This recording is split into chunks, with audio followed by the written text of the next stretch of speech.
अच्छा न पढ़ लो, पढ़ना है मुश्किल, ये पढ़ाई थोड़ी ना ख़राब है। क्या स्टार्ट करेंगे? यूनिट एंड डायमेंशन है ना, यूनिट्स एंड डायमेंशन। और किस में डाले थे? ये इसको खोल के क्यों छोड़े थे? चलिए, सबसे पहले यूनिट एंड डायमेंशन में जो टॉपिक देखना है वो है फिजिकल क्वांटिटी। देखो बोले ना फैन बंद करे, गर्मी बहुत लगेगी, है ना। सबसे पहले देखेंगे क्या? Physical quantity. ठीक है, फिजिकल क्वांटिटी। फिजिकल क्वांटिटी कहेंगे किसको? एक ऐसी क्वांटिटी जो फिज़िक्स के लॉ को डिस्क्राइब करे और उसे हम मेज़र कर सकें। फिज़िक्स के लॉ को डिस्क्राइब करे और उसे हम मेज़र कर सकें। फिजिकल क्वांटिटी के कुछ एग्जाम्पल आप लिख सकते हैं। क्या क्या एग्जाम्पल हो सकता है? मास, लेंथ, फोर्स, वेलोसिटी, कुछ भी लिख सकते हैं आप। 2-4 एग्जाम्पल लिख सकते हैं। ठीक है। फिजिकल क्वांटिटी 2 तरह के होते हैं। कौन कौन होते हैं? एक होता है स्केलर, स्केलर क्वांटिटी, क्वांटिटी को थोड़ा शॉर्ट में लिखता हूँ, ठीक है। और दूसरा होता है वेक्टर क्वांटिटी, वेक्टर क्वांटिटी, है ना। इसकी पहचान तो हम लोग उतना ज़्यादा बहुत ज़्यादा वैसे नहीं लिखेंगे ना, लैंग्वेज में डिटेल में लिखने की ज़रूरत नहीं है, ठीक है। अपने को बस नॉलेज चाहिए उस तरह का कि एक्चुअल में ये होता क्या है, ठीक। तो स्केलर क्वांटिटी मीन्स एक ऐसी क्वांटिटी जिसके पास मैग्नीट्यूड हो, सिर्फ और सिर्फ मैग्नीट्यूड हो। डायरेक्शन वायरेक्शन का कोई मसला इसके पास नहीं हो। क्या हो? Magnitude, magnitude only, magnitude only, है ना। वेक्टर क्वांटिटी किसे कहेंगे? तो इसमें आपका मैग्नीट्यूड भी होना चाहिए, मैग्नीट्यूड भी, और प्लस डायरेक्शन, और बताओ, law of addition of vector को फॉलो करें, law of addition of vector को फॉलो करें। ये 3 चीज़ें इसमें होना ज़रूरी है ना। एक किसी क्वांटिटी को वेक्टर होने के लिए उसके पास मैग्नीट्यूड होना ज़रूरी है, डायरेक्शन होना ज़रूरी है, और law of addition of vector को फॉलो करें, ओबे करें, ये भी ज़रूरी है, ठीक है। स्केलर क्वांटिटी, वेक्टर क्वांटिटी के कुछ एग्जांपल बता दीजिए। जैसे स्केलर क्वांटिटी की अगर बात करूं, मास, तो मास हो सकता है, स्पीड हो सकता है, ठीक है, वॉल्यूम, टाइम, है ना, वॉल्यूम, टाइम, टेम्परेचर, इस तरह से। वेक्टर का डिस्प्लेसमेंट हो सकता है, ठीक है। टॉर्क कह सकते हैं, टाउ जिसको कहते हैं, फोर्स कह सकते हैं, ठीक है ना। इस तरह से ये सारे क्या हैं? Vector quantity. कुछ क्वांटिटी ऐसे हैं जिसमें थोड़ा सा इनके और इनके, है ना, दोनों के मिला करके क्वालिटी दिखती है, जो प्रॉपर्टी जो कहते हैं, लेकिन फिर भी वो सही तरीके से ना तो ये हैं और ना ही ये हैं। उसमें से एक क्वांटिटी कौन सा है? करंट। इसमें क्या है? इसमें मैग्नीट्यूड भी है प्लस डायरेक्शन भी है। बस एक चीज़ नहीं है, वो क्या नहीं है? Law of addition of vector को, ठीक है, ये ओबे नहीं करता। इसलिए इसे ऐसे तो जनरली अगर एग्ज़ाम में देगा तो इसको किस कैटेगरी में रखना होगा? स्केलर में, ठीक है ना। वेक्टर में होने के लिए एकदम मस्ट है, वेक्टर के कैटेगरी में होने के लिए डायरेक्शन से ज़्यादा ये मस्ट है कि लॉ ऑफ एडिशन को फॉलो करें, ठीक है ना। तो हम नहीं रख सकते उसमें, ऐसे जनरली इसको स्केलर में रख सकते हैं, लेकिन इसको बोलेंगे क्या? स्केलर भी नहीं है, वेक्टर भी नहीं है, तो ये क्या है? क्या ये? टेंसर क्वांटिटी, ठीक है। तो अगर ऑप्शन में टेंसर आता है तो देखना पड़ेगा, और अगर टेंसर नहीं आता है तो फिर स्केलर के कैटेगरी में आपको रखना पड़ेगा, ठीक है ना। अब क्वांटिटी, है ना, क्वांटिटी को और तरीके से जो हम बता सकते हैं वो कैसे? एक फंडामेंटल क्वांटिटी और दूसरा डिराइव्ड क्वांटिटी। फंडामेंटल क्वांटिटी यानी फंडामेंटल फिजिकल क्वांटिटी, और दूसरा डिराइव्ड फिजिकल क्वांटिटी। फंडामेंटल कहने का मतलब वो फिजिकल क्वांटिटी जो किसी और क्वांटिटी पे डिपेंड ना करे, है ना, इंडिपेंडेंट हो। कैसा हो? इंडिपेंडेंट हो, किसी भी और फिजिकल क्वांटिटी पे वो डिपेंड ना करे, वो सारे के सारे कहलाएंगे फंडामेंटल क्वांटिटी। और डिराइव्ड क्वांटिटी वो जो ऑलरेडी डिपेंड करता है किसके ऊपर, फंडामेंटल क्वांटिटी के ऊपर।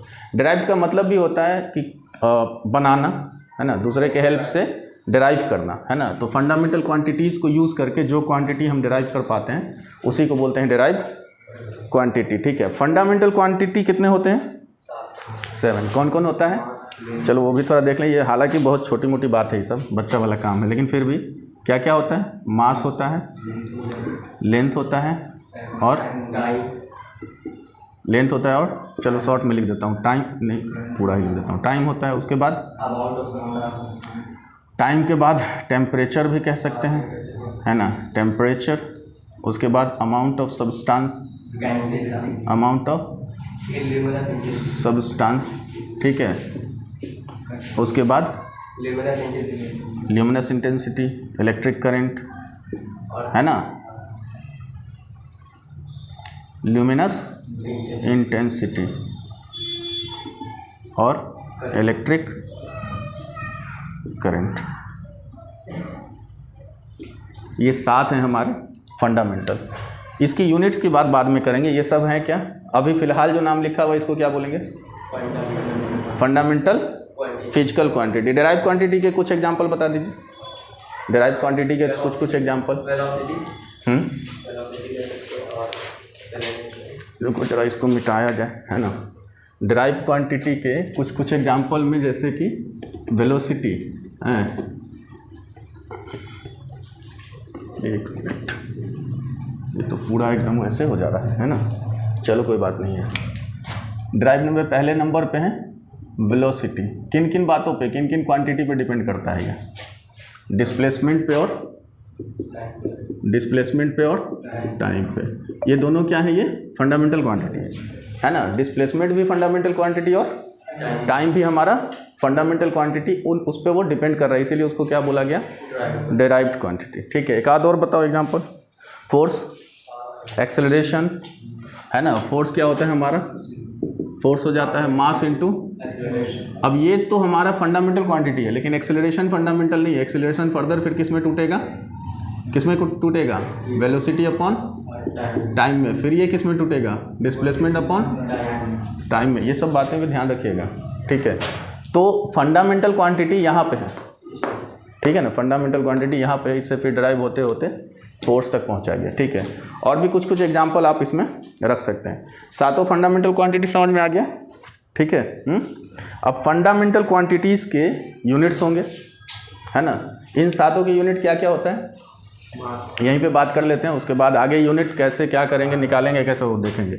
इसका यूनिट केजी, इसका यूनिट मीटर। इसमें थोड़ा सा बात कर लूँ, ये लेंथ, डिस्टेंस, डिस्प्लेसमेंट, सबका सब यूनिट यही होता है। डिस्टेंस भी एक तरह का क्या होता है, यूनिट होता है। डिस्प्लेसमेंट भी एक तरह का हमारा, डिस्टेंस भी एक तरह का लेंथ है, डिस्प्लेसमेंट भी एक तरह का लेंथ है। तो ये चीज़ें इसलिए बता रहा हूँ ना कि जब हम लोग डायमेंशंस वगैरह फाइंड करने में चलेंगे ना, तो होता है ना MLT वगैरह, या फिर यूनिट हम फाइंड करेंगे किसी चीज़ का दिखाना होगा, तो वहाँ पे केयर करना होगा कि जैसे डिस्प्लेसमेंट और टाइम है, डिस्प्लेसमेंट डिवाइडेड बाई टाइम, तो यहाँ पर डिस्प्लेसमेंट की यूनिट भी मीटर ही लेना पड़ेगा, ठीक है। उसके बाद टाइम का यूनिट क्या लेंगे यहाँ पे, टाइम का यूनिट सेकेंड, टेम्परेचर का unit kelvin, amount of substance mole, okay. अच्छा, ल्यूमिनस इंटेंसिटी का कैंडिला किससे लिखते हैं, CD से। इलेक्ट्रिक करंट का एम्पियर। ये सारे यूनिट्स क्या कहलाएंगे, फंडामेंटल यूनिट्स। हम किसकी बात कर रहे हैं, फंडामेंटल क्वांटिटीज़ की। Then units of fundamental quantities are also fundamental unit, है ना। इसको भी हम फंडामेंटल के इसमें रखेंगे, फंडामेंटल यूनिट सारे हमारे। अब ये यूनिट के हेल्प से जो नया यूनिट हम डिराइव करेंगे उसको क्या बोलेंगे, डिराइव्ड यूनिट। सिंपल बात है ना। एक मिनट, ये बोर्ड थोड़ा अच्छे से क्लियर नहीं हो रहा है, चलो ठीक है, कोई बात नहीं, ओके।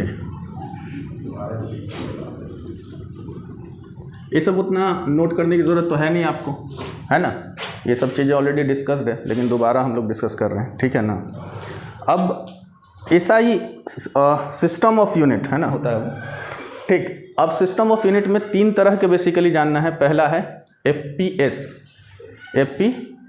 अगर यूनिट की मैं बात करूं, सिस्टम ऑफ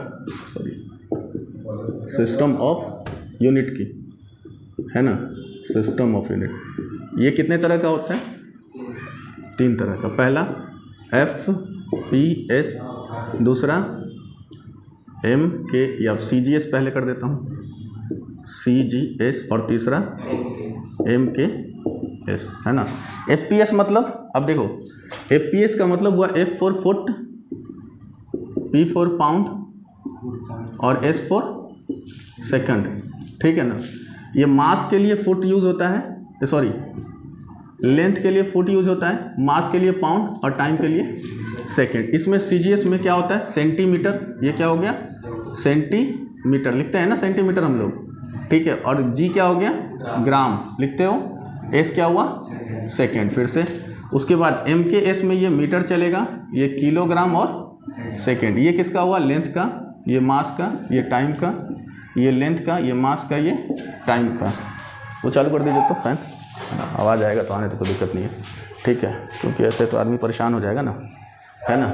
चलिए, तो 3 सिस्टम ऑफ यूनिट अभी हमारे सामने है। पहला क्या है?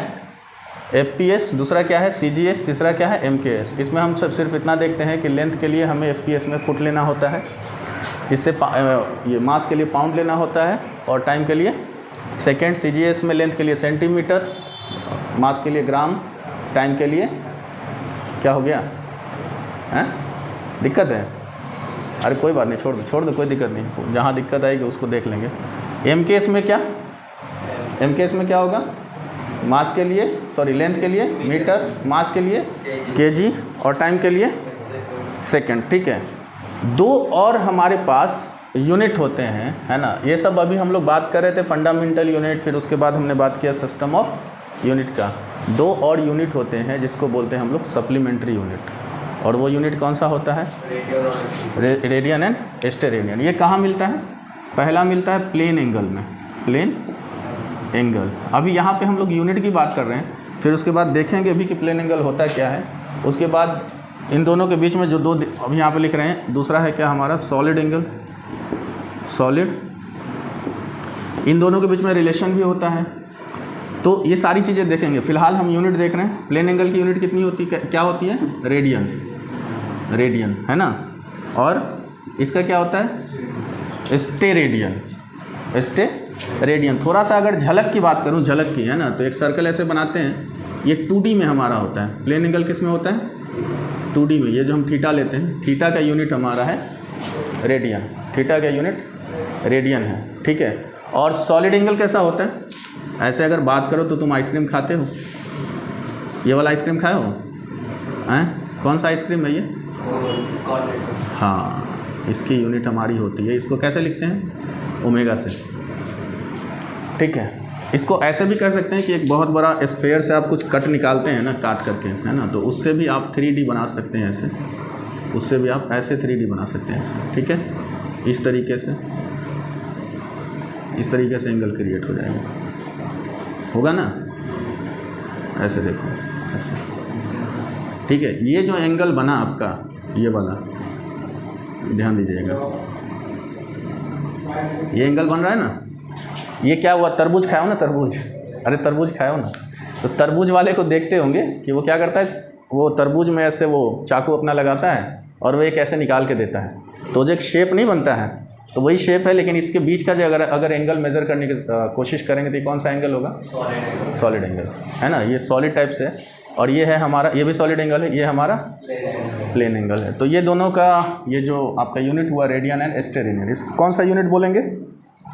Supplementary unit. सप्लीमेंट्री यूनिट बोले या सप्लीमेंट्री फंडामेंटल यूनिट बोले, बात है, ठीक है ना। सप्लीमेंट्री यूनिट या सप्लीमेंट्री फंडामेंटल यूनिट, ये 2 ही होते हैं, और बाकी हमारे 7 कैसे हैं? Fundamental unit. ये छोटी सी चीज़ है, छोटी सी चीज़ है, लेकिन याद रखना है, ऐसा नहीं कि मतलब छोटी चीज़ है तो हम हवा में उड़ा देंगे, ठीक। यहाँ के बाद अब जो है इन सब चीज़ों से हो सकता है कि जैसे कि ये याद इसलिए भी रखना है कि क्वेश्चन कभी आप देखे होंगे नीट वगैरह में कि छोटा छोटा क्वेश्चन भी पूछता है ना, देखे हो। अच्छा, प्लेन एंगल सॉलिड एंगल से हाल ही में जो क्वेश्चन पूछा था, कौन सा क्वेश्चन था? डायमेंशन से रिलेटेड, है ना। वो अभी दोबारा से इसका डिस्कशन करेंगे कि प्लेन एंगल और सॉलिड एंगल क्या होता है? डायमेंशन लेस होता है, यूनिट होते हुए ये डायमेंशन लेस होता है, ठीक है ना। अभी बात करते हैं हम लोग, एक चीज़ हमने लिखा था फिजिकल स्केलर और वेक्टर के टाइम में, वो था मैग्नीट्यूड। क्या था?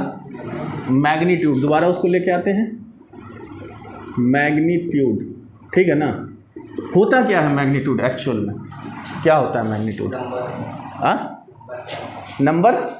खाली नंबर नहीं बोल सकते, खाली नंबर बोलेंगे तो फिर वो ऐसे अच्छा नहीं लगेगा, डिफाइन नहीं होगा, है ना। इसको बोलेंगे न्यूमेरिकल वैल्यू, न्यूमेरिकल वैल्यू, ठीक है ना। हाँ, न्यूमेरिकल वैल्यू। अब यहाँ इसलिए लाया इसको कि अभी हमारे पास एक रिलेशन है फिजिकल क्वांटिटी के टर्म में ही, एक रिलेशन है फिजिकल क्वांटिटी में ही पढ़ने के लिए, वो है रिलेशन बिटवीन, ये इंपॉर्टेंट है बहुत, बता रहा हूँ आपको, रिलेशन बिटवीन न्यूमेरिकल वैल्यू, थोड़ा शॉर्ट में लिख दूँ न्यूमेरिकल वैल्यू को, हाँ, relation between numerical value and unit, numerical value and unit. अगर हम न्यूमेरिकल वैल्यू को रिप्रेजेंट कर देते हैं n से, ठीक है ना, और यूनिट को रिप्रेजेंट कर देते हैं किससे? u से। समझ आ रही बात? न्यूमेरिकल वैल्यू को रिप्रेजेंट किया किससे? n से, और इसको u से। तो जो इनके बीच में रिलेशन होता है ना, वो ये होता है n is inversely proportional to u। इसको नोट करते चलना अच्छे से, पहले समझ लो। इस पे क्वेश्चंस हैं, और मैं बता दूं इस पे नीट में भी क्वेश्चंस पूछे गए हैं, दिखाऊंगा, ठीक है, और IIT मेंस में भी पूछे गए हैं, ठीक है ना। इस वाले इसके आगे जो रिलेशन होगा इसी रिलेशन से बनता चलता चला जाता है, ठीक है। तो ये जो है इन्वर्सली प्रोपोर्शनल टू क्या होता है? n inversely proportional to 1/u। इसको इस तरीके से भी हम लिखते हैं nu is equal to constant, nu is equal to constant, ठीक। अब जब nu is equal to constant अगर होता है तो फिर रिलेशन बन के आता है n1u1 is equal to n2u2। इसका बड़ा रोल है, इसका बड़ा रोल है। इसे नोट करो, इसे मत छोड़ो, कर लो, डाल देना नोट्स उसमें, ठीक है, कर लीजिए साहब। अब इससे मैं 2-3 पॉइंट क्वेश्चन टाइप से बता देता हूँ। क्वेश्चन है समझ लो होगा, लेकिन पॉइंट टाइप है, ठीक है। करिए, जल्दी जल्दी करिए। AC लगाना बहुत ज़रूरी है ना जी। चलो कोई बात नहीं, अभी ज़िंदगी गरीबी में गुजर रही है ना, हैं? गरीबी भी अच्छी चीज़ है, टेंशन ना लेना, ठीक है ना। गरीबी में तो वो नेमत मिलती है ना, जो तुम अगर सही तरीके से समझ जाओ तो क्या ही कहना है। जितने बुरे रिलेशन है ना, सब दूर हो जाएंगे। समझ आ रही है बात? और वो दूर होना बहुत ज़रूरी है। और जितने अच्छे रिलेशन है वो तुम्हारे कनेक्शन में आ जाएंगे। रियली बता रहा हूँ, जब आपके हालात ख़राब होते हैं ना, तो वो लोग जो दिल के अच्छे होते हैं वो आपके तरफ खींचे चले आते हैं, कह रहे यार चलो यार, है तो अपना ही ना। वो लोग आप में कमी नहीं देखेंगे, गलती होते हुए भी नहीं देखेंगे, वो देखेंगे हालात ख़राब हैं, चलो अपने क्या करेंगे, खोद के, मतलब वैसे जो अपने नहीं, जो वैसे जो आपको पसंद नहीं करते हैं, है ना, या फिर जो अपने आप में एक्स्ट्रा काबिल हैं ज़रूरत से ज़्यादा, तो वो क्या देखेंगे, वो आपकी परेशानी नहीं देखेंगे, वो देखेंगे तुम्हारे अंदर कमी कितनी है। तो बहुत ज़रूरी है गरीबी, इसलिए कुछ दिन रह लेते हैं। हाँ, AC भी आ जाएगा इंशाल्लाह, ठीक है। तो यहाँ तक बातें समझ आ गई। इसको थोड़ा सा अच्छे से समझ लेते हैं, इसी से मिटा देता हूँ। इसको थोड़ा हम लोग अच्छे से समझ लेते हैं। जैसे कि एक अमाउंट लेते हैं, कुछ भी मान लो हमारे पास है 4 kg, मान लो, ठीक, 4 kg। 4 kg को अगर हम फर्दर ग्राम में लिखना चाहेंगे तो कितना लिखेंगे? चलो kg हटा देते हैं, फिलहाल हम 3 टर्म में लेके चलेंगे। उसके लिए हम किलोमीटर लिखते हैं, किलोमीटर, चलो ठीक। किलोमीटर को मीटर में ले जाएंगे तो क्या करना होगा? 4000 मीटर। अच्छा, अगर सेंटीमीटर में ले जाएंगे तो कितना? 2 ज़ीरो और बढ़ाने पड़ेंगे ना, 4 लाख। एक चीज़ समझिएगा, ये क्या है हमारा? यूनिट ना, ये यूनिट है। ये क्या है? यूनिट है। ये क्या है? यूनिट। ये सारे हमारे क्या हैं? यूनिट हैं। और ये क्या है? This is numerical value, this is, ये भी क्या है हमारा, और ये भी अब एक चीज़ सोचो, जैसे जैसे यूनिट छोटा हो रहा है ना, तो न्यूमेरिकल वैल्यू का क्या कंडीशन है? न्यूमेरिकल वैल्यू बढ़ते जा रहा है। यूनिट छोटा हो रहा है और न्यूमेरिकल वैल्यू बढ़ते जा रहा है, तो इसीलिए लिखा गया numerical value is inversely proportional to u. Inversely का क्या मतलब है? बड़ा होगा एक तो दूसरा छोटा, एक छोटा होगा तो दूसरा बड़ा। तो फिर हमारा क्या हो रहा है यहाँ पे? यूनिट हमारा छोटा होता जा रहा है, इसीलिए न्यूमेरिकल वैल्यू बढ़ता जा रहा है। आप चाहें तो ये एग्जांपल रख सकते हैं अपने उसमें। इसके बाद इसके बारे में अभी और तवज्जो देना है ना? हाँ,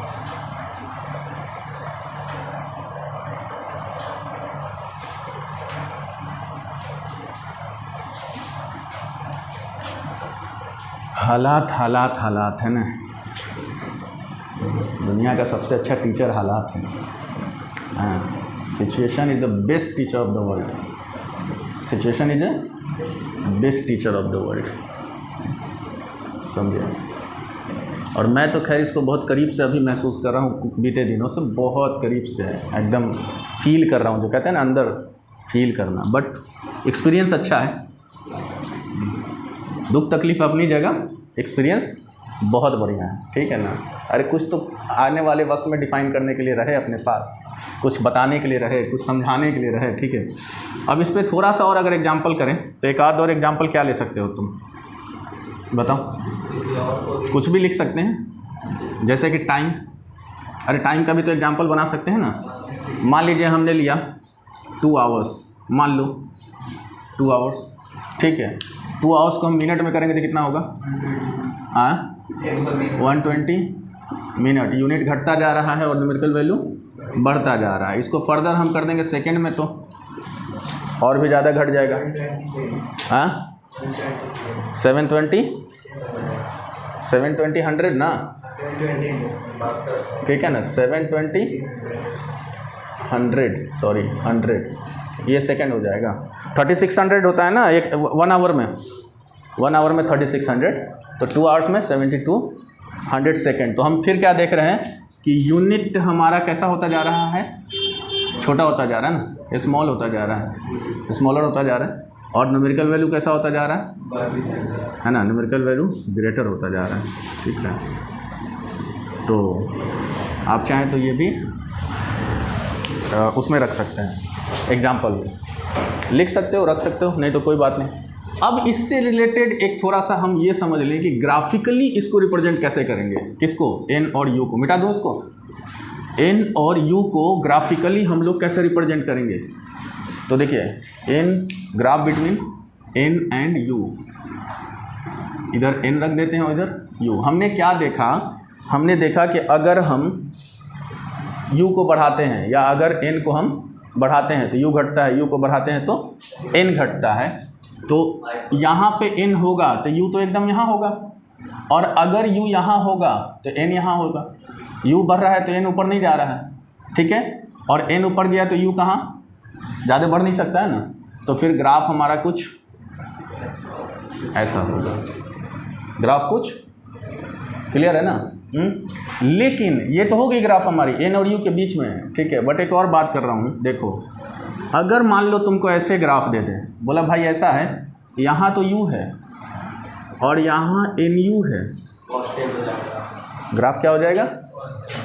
क्योंकि एन यू हमेशा कांस्टेंट रहता है। यू चाहे कुछ भी हो यहाँ पे, मतलब उससे हमें नहीं है। ग्राफ हमारा, यही ग्राफ पलट के तुमसे पूछ देगा, बोलेगा भाई ऐसा है, एन यू हमारा यहाँ है और यू कहाँ है, एन कहाँ है, तब भी हमारा क्या रहेगा? लेकिन इस बार कांस्टेंट ग्राफ कैसे बनेगा? ऐसे बनेगा। बतिया समझ में आ रही है ना? नोट कर लीजिए, ग्राफ ज़रूर नोट कर लीजिए, कर लो, ठीक है?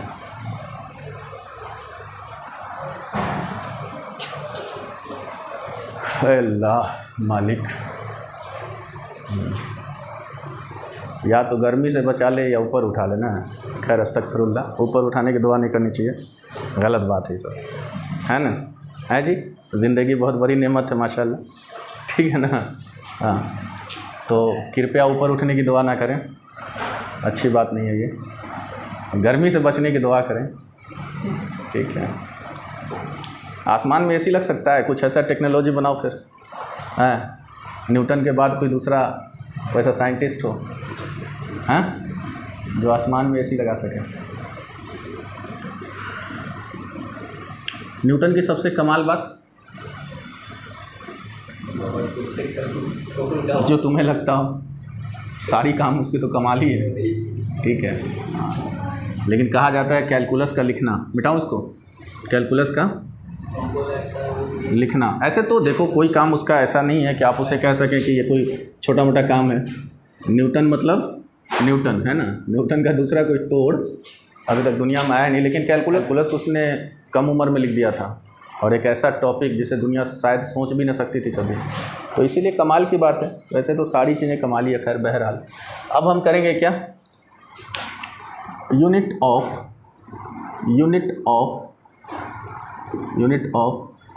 सम physical quantity, unit of some physical quantity. Unit कैसे निकालते हैं?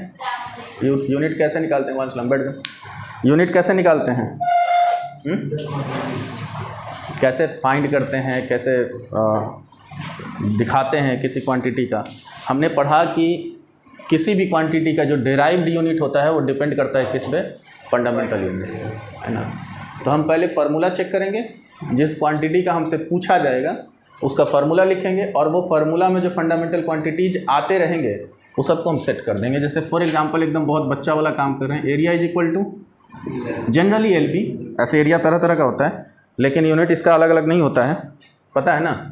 तो जनरली एल बी लिखते हैं, L B length, B B length ही होता है ना जी, एल बी एच सब के सब लेंथ होते हैं। तो क्या मीटर इंटू क्या हो गया ये मीटर स्क्वायर। उसके बाद क्या करेंगे, थोड़ा सा और आगे चलते हैं, अभी बच्चा ही वाला बात है, l into b into h. तो फिर से हमें क्या मिला, मीटर मीटर मीटर, क्या बना मीटर क्यूब, क्या बना मीटर क्यूब। थोड़ा सा और बड़ा करते हैं, थोड़ा सा, है ना, बट अभी है बचपन में ही, लेकिन थोड़ा बड़ा करते हैं। स्पीड फार्मूला क्या होता है, डिस्टेंस अपॉन टाइम। डिस्टेंस क्या, लेंथ, मीटर, टाइम क्या, सेकेंड, क्या पढ़ेंगे पर सेकेंड, मीटर पर। अब ये तो नहीं बताना पड़ेगा कि -1 क्यों लगा ना, इतना बच्चा मत बनो, ठीक है। स्पीड हो गया हमारा। चलो इससे थोड़ा और बड़े की तरफ जाते हैं। एक्सेलरेशन क्या होता है, एक्सेलरेशन वेलोसिटी ऑफ टाइम। अच्छा मैं वेलोसिटी खा गया, क्यों खाया वेलोसिटी? इसलिए कि स्पीड और velocity both are the same, difference is only of direction. अरे डायरेक्शन का ही तो डिफरेंस होता है, बाकी स्पीड और वेलोसिटी दोनों सेम ही होते हैं। यूनिट दोनों का स्ट्रेट लाइन मोशन जब पढ़ेंगे, स्ट्रेट लाइन में जब दोनों को देखोगे तो क्या करोगे, जो स्पीड होगा वही वेलोसिटी होगा। हाँ थोड़ा सा डायरेक्शन का चक्कर है, अगर अपोजिट डायरेक्शन में रहा तो मसला हो जाएगा, ठीक है। तो यूनिट सेम होता है, यूनिट स्पीड का और वेलोसिटी का। तो हम लिखेंगे यहाँ पे metre per second divided by क्या, सेकेंड। तो ये क्या बन के आएगा, मीटर पर सेकेंड स्क्वायर। थोड़ा सा और आगे चलते हैं, आगे चल के देखते हैं। Force that is mass into acceleration, and what is the unit of mass, that is kg ना, केजी, एंड एक्सेलरेशन का unit metre per second square. Actual unit of the force is kg metre per second square. But naming कैसे करते हैं इसको, ये है Newton साहब जिन्होंने फोर्स को कंप्लीटली डिफाइन किया, फोर्स को। अच्छा न्यूटन को महान साइंटिस्ट क्यों कहा गया, पता भी है क्यों, फादर ऑफ, है ना, हाँ क्यों कहा गया, इतना महान, इतना ग्रेट साइंटिस्ट। बात न्यूटन सामने है, न्यूटन, इसके ऊपर तो बहुत सारे चर्चे होने हैं, है ना। इसलिए कि न्यूटन ने जो चीज़ें दी ना ज़्यादातर वो प्रूव्ड है, पता होना चाहिए। न्यूटन ने जो चीज़ें दी वो, बाकी साइंटिस्ट जितने हैं ना इनकी तो बातें हवा में उड़ रही है, कभी कोई कुछ पे लड़ रहा है, कभी कोई कुछ पे लड़ रहा है, किसी ने वैसे ही इमेजिन कर लिया हुआ। लेकिन हाँ बहुत सारे काम उस पर हो रहे हैं, बट न्यूटन वाली बात लोगों में नहीं, है ना। खैर फोर्स के आगे कुछ और क्वांटिटी बताओ, वर्क डन। हाँ work done is equal to होता क्या है, work done is equal to क्या होता है, work done is equal to force into displacement ना, फोर्स इंटू डिस्प्लेसमेंट। तो फोर्स में एक और चीज़ क्वांटिटी जो यूनिट है, किसका क्वांटिटी, कौन सा यूनिट मल्टीप्लाई हो रहा है, डिस्प्लेसमेंट का। यानी पूरा फोर्स का यूनिट लिखोगे तुम KG metre per second square में मल्टीप्लाई करोगे किसको, मीटर को, तो KG metre square per second square, ये किसका है, वर्क डन का, वर्क डन का, और यही होता है एनर्जी का। ठीक है, इसको शॉर्ट में नेमिंग कैसे करते हैं, जूल, नेमिंग कैसे करते हैं, जूल। ठीक है, बैठ जाओ वन सलाम। ठीक, उसके बाद कुछ और क्वांटिटी बताओ, और याद है कुछ क्वांटिटी, चलो मैं ही बता देता हूँ। स्ट्रेन, एक नया क्वांटिटी दे रहा हूँ, क्या, स्ट्रेन, स्ट्रेन है ना, स्ट्रेन, बताओ इसकी यूनिट क्या होगी स्ट्रेन की। तो स्ट्रेन यूनिट लेस होता है, स्ट्रेन क्या होता है, यूनिट लेस। ऐसा क्यों हुआ तो समझ लो, स्ट्रेन होता है change in length upon, strain क्या होता है, चेंज इन लेंथ अपॉन, हाँ। अब बताओ चेंज इन लेंथ भी तो लेंथ ही है एक तरह का, तो इसका भी मीटर, अरे देख लो ना, इसका भी बचा क्या, नहीं, तो क्या हुआ, यूनिट लेस। तो जब यूनिट लेस हुआ तो डायमेंशन कहाँ गया, खत्म, यूनिट है ही नहीं तो डायमेंशन कहाँ से आएगा। तो बाद में तुम डायमेंशन एनालिसिस में जब चलेंगे ना तो डायमेंशन लेस भी इसको लिख देंगे। ठीक है ना। डेंसिटी, डेंसिटी क्या होता है बताओ, हालांकि अलग अलग डेंसिटी भी होता है, कंफ्यूजन में न रहना, लेकिन अभी मास बाई वॉल्यूम। आगे बढ़ जाइए, आराम से बैठ जाइए, बैठ जाइए आराम से। ठीक है, डेंसिटी क्या, चलें आगे। हाँ, तो हमने कहा डेंसिटी जनरली क्या होता है, ऐसे हम लोग जो जानते हैं वो होता है मास बाई वॉल्यूम, लेकिन डेंसिटी अलग अलग तरीके के भी होते हैं, है ना। एरिया से भी रिलेटेड डेंसिटी होता है, लाइन से भी रिलेटेड डेंसिटी होता है, तो वो बातें जब आएंगी ना तब करेंगे। लेकिन फ़िलहाल अभी जो इन जनरल वे में हम देख रहे हैं वो क्या होता है, मास इंटू, सॉरी, मास पर यूनिट वॉल्यूम। मास का यूनिट, मास का यूनिट केजी, वॉल्यूम का यूनिट, तो टोटली डेंसिटी का यूनिट क्या हुआ, केजी पर मीटर क्यूब, पर मीटर क्यूब। नीचे जाएगा ना। चलो मोमेंटम का बता दो, प्रेशर का बता दो, फटाफट फटाफट बता दो, मोमेंटम का और प्रेशर का। हाँ, अच्छा मोमेंटम भी याद नहीं है, आए अभी 9th वाले बता देंगे अगर पूछूंगा तो। कहाँ है 9th वाले, हाँ वन बैठ जाइए। What is momentum, that is mass into, volume ना बोलो, मास इनटू वेलोसिटी।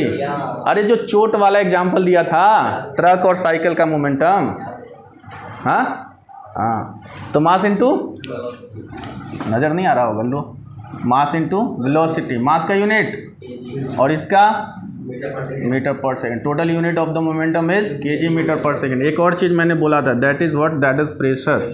प्रेशर बताओ, प्रेशर का, हाँ हाँ हाँ हाँ, प्रेशर सब 11th पूरा खा गए तुम लोग, है ना, पूरा खा गए। वालेकुम अस्सलाम। फोर्स पर यूनिट एरिया, बैठ जाइए थोड़ा सा, इत्मीनान से बैठ जाइए। Force per unit area, force per unit area निकाल तो दोगे अब। फोर्स का यूनिट क्या, अरे बताओ फोर्स का यूनिट,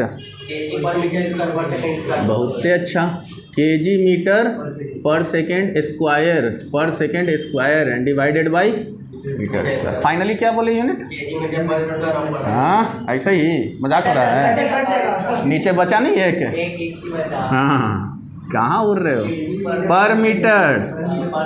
हाँ, ये बना किसका, किसका, प्रेशर का, है जी, किसका बना, प्रेशर का। ये हमारे some units of the physical quantities थे। आगे हम लोग पढ़ेंगे some dimensions of the dimensional formulas of the physical quantity. ठीक है, बाकी देखते हैं इंशाल्लाह। इतना तब तक रट्टा रट्टी करिए जो करिए।